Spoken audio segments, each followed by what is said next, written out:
Hello, folks. I am Malin for today's news. I will be reading and speaking about world news, interesting news, news to keep you entertained, and news to keep you informed. And after the computers read everything else for you, all the information will be in my description box. The links to each websites they'll be read to you. And first one we got here is from USA Today.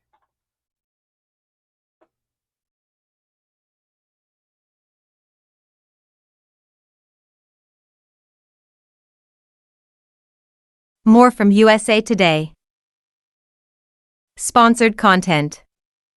More from USA Today. What is the healthiest vegetable? Sponsored content. More from USA Today. What is the healthiest vegetable? Sponsored content.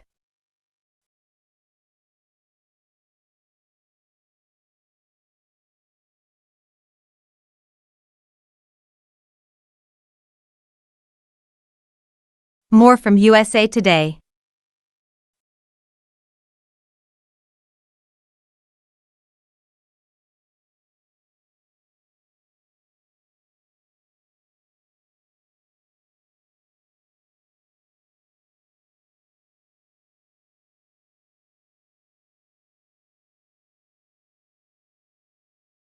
President Joe Biden should learn a lesson in leadership from Emmanuel Macron, his counterpart across the pond. The French president has followed through on campaign promises to address pension shortfalls by raising the retirement age to 64 from 62. Guess what? A lot of people don't like it, and the French have taken to the streets. Yet, Macron isn't deterred by the potential political fallout. He knows it must be done. Start the day smarter. Get all the news you need in your inbox each morning. One cannot play with the future of the country, Macron said recently to government ministers. Full screen. One of 120 happened because the public is completely unprepared. Where's Biden's leadership? Rather than talk straight with Americans about what must be done to ensure that U.S. entitlement programs such as Social Security and Medicare remain solvent, Biden prefers to play politics. In the next 30 years, these programs face a $116 trillion shortfall, says Brian Riedel, senior fellow in budget, tax, and economics at the Manhattan Institute. If reforms aren't put in place now, we will hurtle toward a fiscal crisis that will spark significant tax increases, think European-style value-added taxes, for the middle class and high inflation and interest rates, among other ills.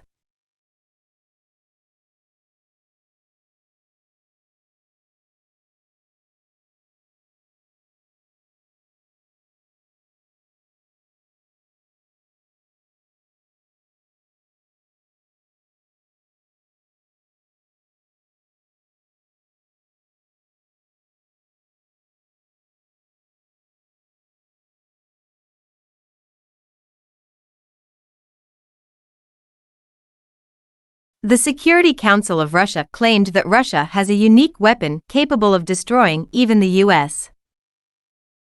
ORS, Russian Kremlin-aligned media outlets RIA Novosti and TASS with reference to Nikolai Patrushev, Secretary of Security Council.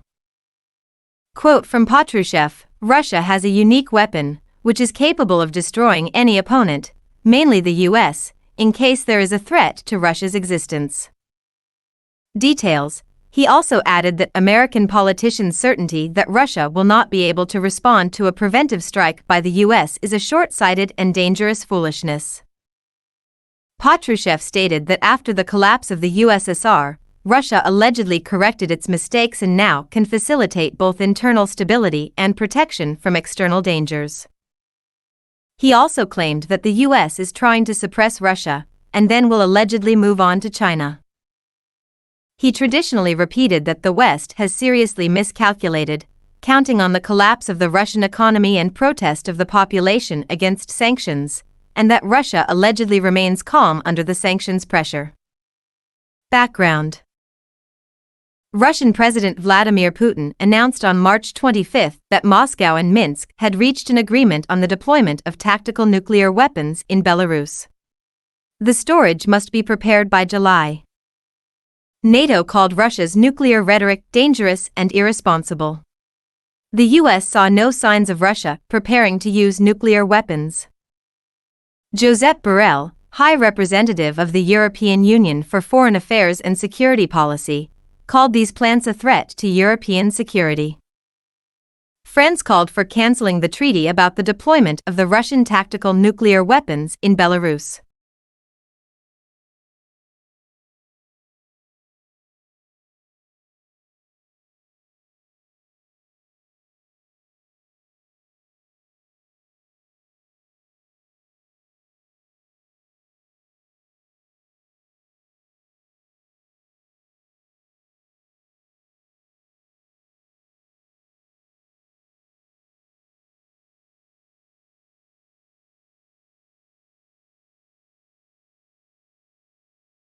China has more than just historical claims behind its ambitions to take Taiwan, specifically greater industrial production capabilities available on the island as well as an operational foothold in the area that could break up U.S. influence in the region, according to defense and intelligence experts.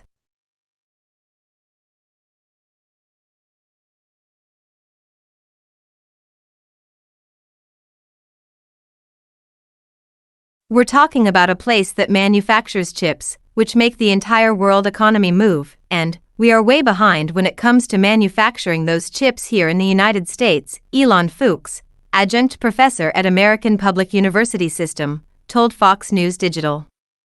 The current administration is trying to catch up, but it's going to take years and years and years to do. The Chinese Communist Party, CCP, regularly touts its historical claim to Taiwan, looking to reintegrate the country through diplomatic means and, potentially, military action, if necessary. Party officials last summer issued a policy document on Taiwan that outlined a one-country, two-systems approach similar to that of Hong Kong and Macau, which have special administrative region status. But Hong Kong has watched that status mean less and less after the CCP introduced a new security law to punish citizens found guilty of secession, subversion, or terrorism. Critics viewed the law as an effort to restrict opposition within the regions. Continue reading.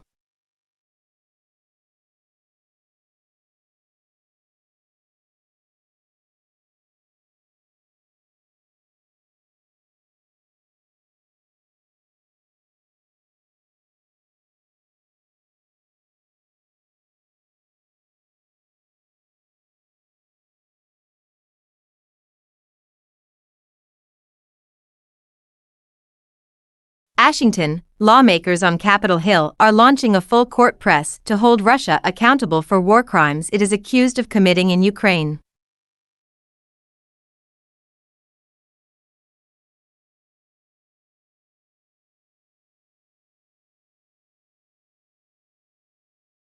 A pair of House and Senate committees will hold hearings in mid-April to bring attention to atrocities such as the civilian massacres in Bucha and Mariupol that U.S. officials are helping the Ukrainian government investigate and prosecute. House Foreign Affairs Committee Chairman Michael McCaul, Republican Texas, plans to have the Ukrainian prosecutor general and victims of war crimes appear before the panel on April 19. Start the day smarter. Get all the news you need in your inbox each morning. Deputy Attorney General Lisa Monaco will testify at a Senate Judiciary Committee hearing on the same day about the work the Department of Justice's war crimes and asset forfeiture teams are doing. The Asset Seizing Task Force, which Monaco oversees, has been prosecuting Russian oligarchs who violate U.S. sanctions or commit related financial crimes and liquidating their assets. The purpose of the hearing is to make a commitment in public that we're going to be all in on the legal lane. That we're going to continue to work together to hold Vladimir Putin and his cronies accountable, Senator Lindsey Graham, the ranking Republican on the Senate Judiciary Committee, said in an interview. And, I think, equally important, is to put a face on the victims of this war.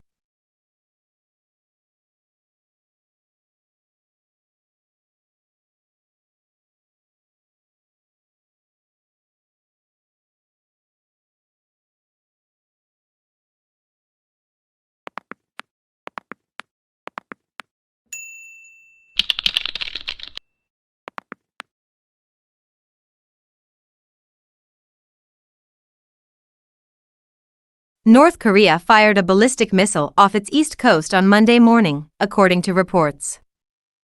Reuters reported that South Korea's military confirmed the missile launch, as did Japan's Coast Guard, which said the projectile had fallen from the sky.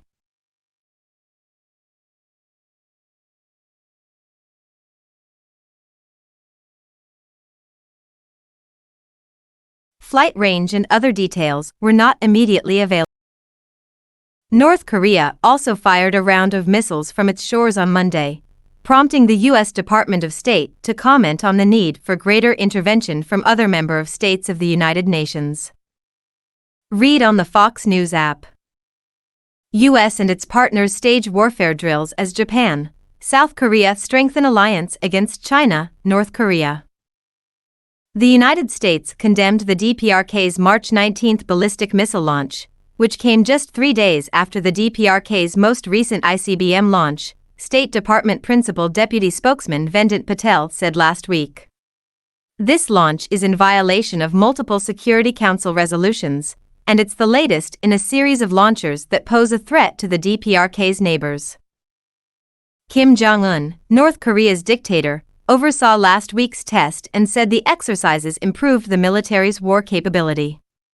It also highlighted the need to ensure the country is ready for any immediate and overwhelming nuclear counterattack against the U.S. and South Korea. Earlier this month, North Korea launched an intercontinental ballistic missile, warning against U.S.-South Korean military drills taking place in the region. Timothy H. J. Narazzi of Fox News and Reuters contributed to this report.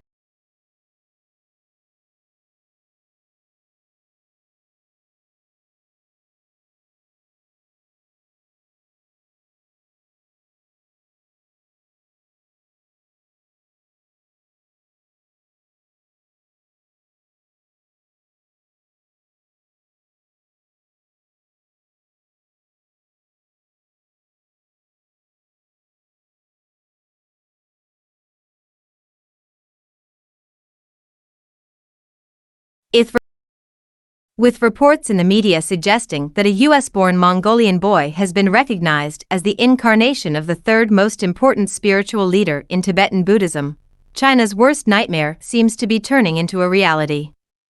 The 8-year-old boy has reportedly been regarded as the 10th Kalka Jetsun Dampa Rinpoche by none other than the 14th Dalai Lama during the ceremony in Dharamshala, Himachal Pradesh, where the 87-year-old Tibetan leader has been living in exile since his escape from Lhasa in 1959.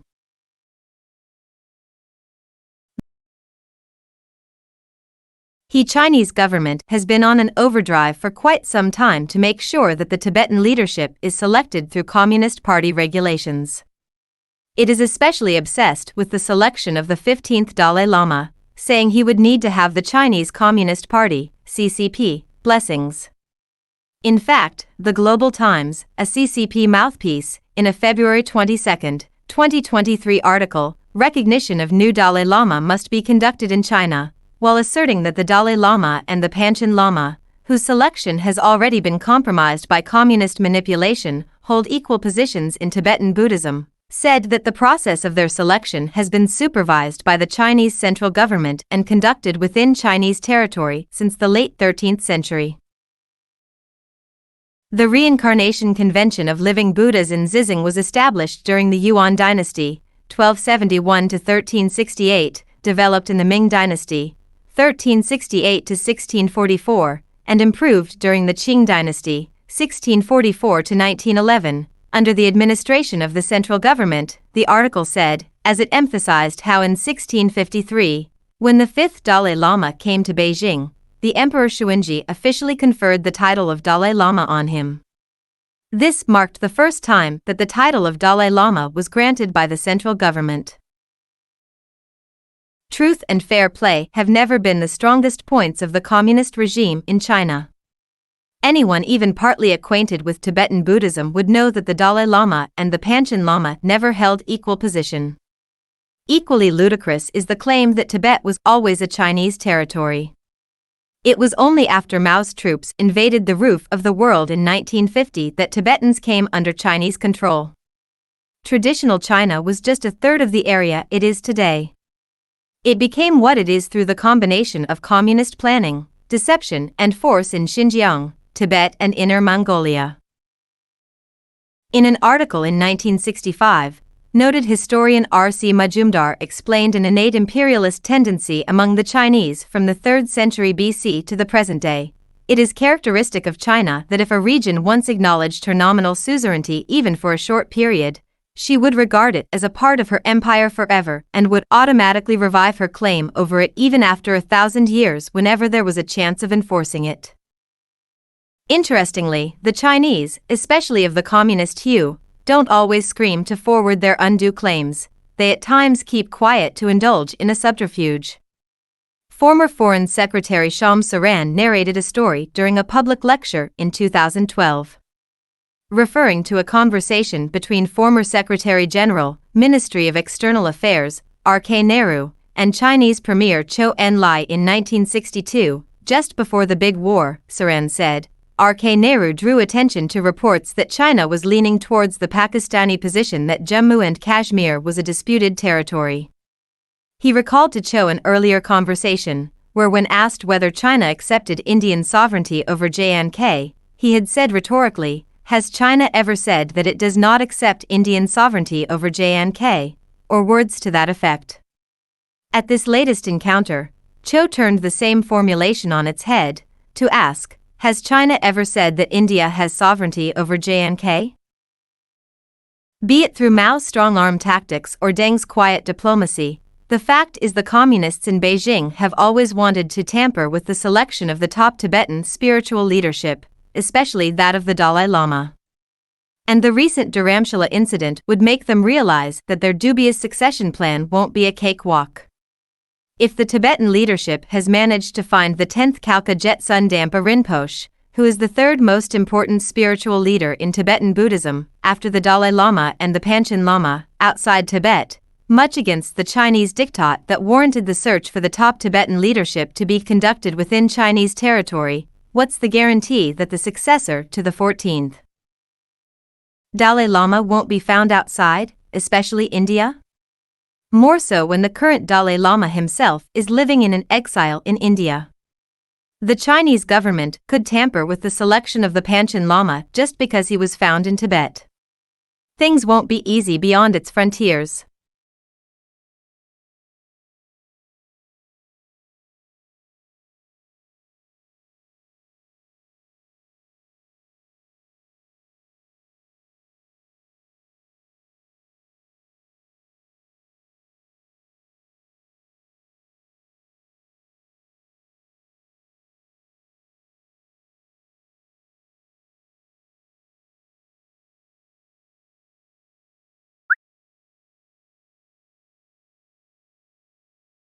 The Kremlin said today it has plans to base submarines with super torpedoes in the Pacific Ocean by early 2024.